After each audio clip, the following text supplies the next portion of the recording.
हाय नमस्कार मो चैनल को आपण मानू स्वागत। आज आम करवा बिना प्याज रसुण बुट डाली आलू डालमा। ये बुट डाली को भिजई रखी नहीं परिवा सबको काटी धोई भल भाव परिष्कार कर रखी नहीं। आप चाहिए अन्य किसी परिवा भी दे पारे। ये चलतु डालमा को प्रथम सीझाई नवा बुट डाली परिवा अल्प पानी दबा से तेजपत्र टमाटो हलदी गुंड लुण यही भल भाव सीझाई नबा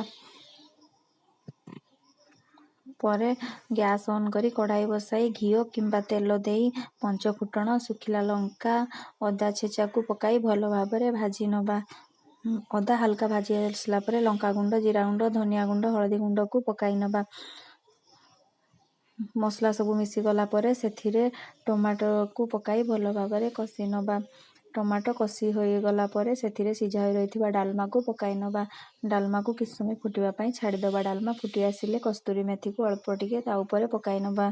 गरम मसला गुंड हाफ चामच कटा धनिया पत्र पकाई बाउल को काढ़ी दबा। जदि मो वीडियोटी भल लगी थाए मो चैनल को सब्सक्राइब करेंगे और लाइक करेंगे। Thank you.